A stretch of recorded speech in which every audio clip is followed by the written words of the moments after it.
Kata konflik berasal dari bahasa Latin configere yang artinya saling memukul. Secara sosiologis, konflik diartikan sebagai suatu proses sosial antara dua orang atau lebih, atau juga kelompok, yang berusaha menyingkirkan pihak lain dengan cara menghancurkan atau membuatnya tidak berdaya. Konflik termasuk bentuk interaksi sosial yang bersifat disosiatif. Konflik lahir dari kenyataan akan adanya perbedaan-perbedaan.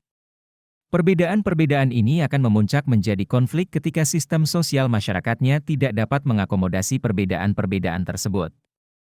Hal itu mendorong masing-masing individu atau kelompok untuk saling menghancurkan. Selanjutnya kita akan memahami kekerasan. Kekerasan adalah bentuk lanjutan dari konflik sosial. Kekerasan, KBB, adalah perbuatan seseorang atau kelompok yang menyebabkan cedera atau matinya orang lain, atau menyebabkan kerusakan fisik atau barang orang lain. Kekerasan digolongkan menjadi kekerasan langsung, direct violence, dan kekerasan tidak langsung, indirect violence. Secara sosiologis, kekerasan umumnya terjadi saat individu atau kelompok yang berinteraksi mengabaikan norma dan nilai-nilai sosial dalam mencapai tujuan masing-masing. Dengannya, timbullah tindakan-tindakan irasional yang cenderung merugikan pihak lain, tetapi menguntungkan diri sendiri. Marilah kita pahami kekerasan menurut teori faktor individual. Agresivitas perilaku seseorang dapat menyebabkan timbulnya kekerasan, baik yang dilakukan oleh individu maupun kolektif, secara spontan maupun direncanakan. Faktor penyebab perilaku kekerasan adalah faktor pribadi dan faktor sosial. Faktor pribadi meliputi kelainan jiwa, seperti psikopat, psikoneurosis, frustrasi kronis, serta pengaruh obat bius. Faktor yang bersifat sosial antara lain konflik rumah tangga, faktor budaya, dan media massa sosial. Selanjutnya kekerasan menurut teori faktor kelompok. Sering setiap individu cenderung membentuk kelompok dengan mengedepankan identitas berdasarkan persamaan ras, agama, atau etnis. Identitas kelompok inilah yang cenderung dibawa ketika seseorang berinteraksi dengan orang lain. Benturan antara identitas kelompok yang berbeda menjadi penyebab kekerasan. Contoh yang paling nyata pada kerusuhan antara dua kubu supporter dalam pertandingan sepak bola. Teori kekerasan yang terakhir adalah menurut teori faktor dinamika kelompok. Menurut teori ini, kekerasan timbul karena adanya deprivasi relatif, kehilangan rasa memiliki, yang terjadi dalam kelompok atau masyarakat.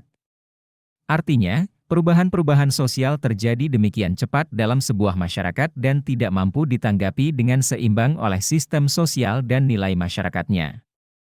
Contohnya bisa dilihat dari masuknya perusahaan internasional ke wilayah pedalaman Papua yang membawa berbagai teknologi, perilaku, hingga tata nilai yang berbeda. Hal ini menyebabkan masyarakat setempat merasa terasing dan muncullah kehilangan rasa memiliki yang berakhir dengan perlawanan kekuasaan. Setelah kita memahami apa itu konflik dan kekerasan, maka selanjutnya kita akan memahami adanya konflik dan kekerasan. Meskipun konflik sosial merupakan proses disosiatif mengarah pada kemungkinan terjadinya kekerasan, konflik juga merupakan suatu proses sosial yang mempunyai segi positif bagi masyarakat.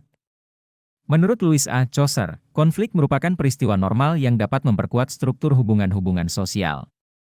Konflik yang diungkapkan dapat merupakan tanda hubungan sosial yang hidup dan dinamis. Masyarakat yang memperbolehkan terjadinya konflik adalah masyarakat yang cenderung terhindar dari kemungkinan ledakan konflik dan kehancuran struktur sosial.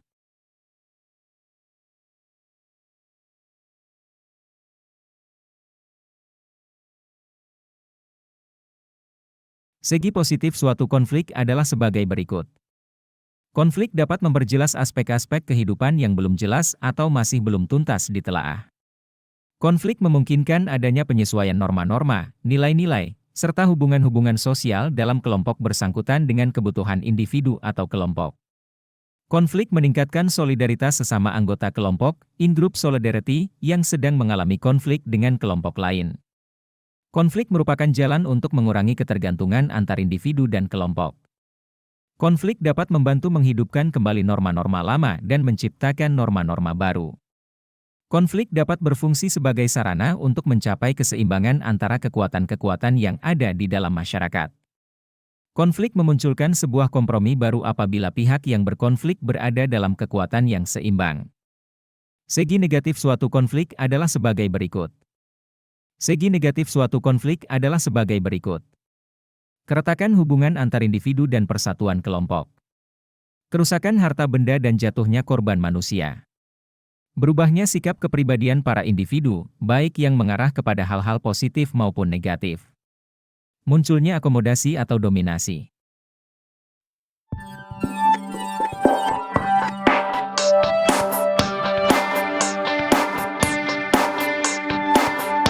Melanjutkan kabar hari ini, pemirsa. Polisi meringkus 2 perempuan pelaku pembunuhan sadis pemuda di Subang, Jawa Barat. 1 tersangka masih remaja belasan tahun yang kini duduk di bangku kelas 2 SMA. Dari pemeriksaan polisi, motif pembunuhan berlatar belakang cemburu.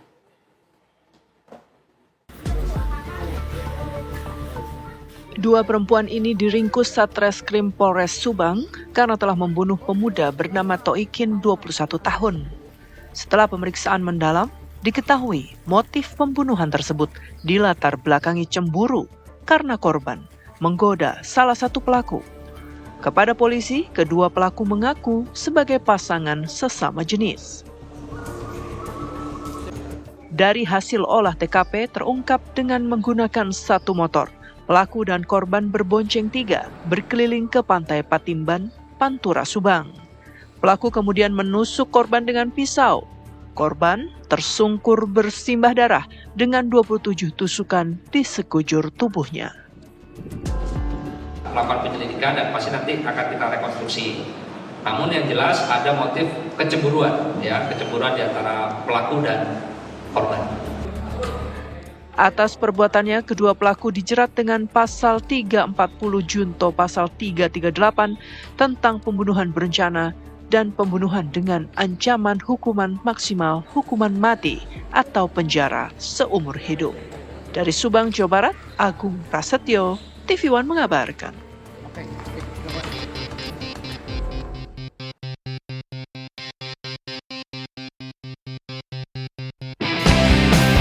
Aksi unjuk rasa ratusan PKL teras Malioboro diwarnai kericuhan. Dalam aksinya, massa menuntut adanya transparansi dan keberpihakan pemerintah daerah terkait relokasi PKL. Dalam aksinya, massa membawa berbagai poster tuntutan diantaranya menuntut pembangunan kawasan World Heritage Sumbu Filosofi, tidak menjadikan para PKL justru digusur. Dalam orasinya, mereka menuntut adanya jaminan hidup pasca relokasi, serta adanya transparansi proses relokasi pedagang, dan aksi massa ini dilakukan setelah audiensi pada 24 Januari 2024 lalu. Tidak ada kejelasan terkait nasib PKL. Kericuhan bermula karena massa aksi tetap bertahan di depan kantor DPRD daerah Ibu Kota Yogyakarta hingga malam hari. Usai kericuhan yang terjadi, massa PKL dievakuasi ke dalam kantor DPRD DIY. Situasi dan kondisi di Jalan Malioboro telah berangsur pulih dan juga kondusif.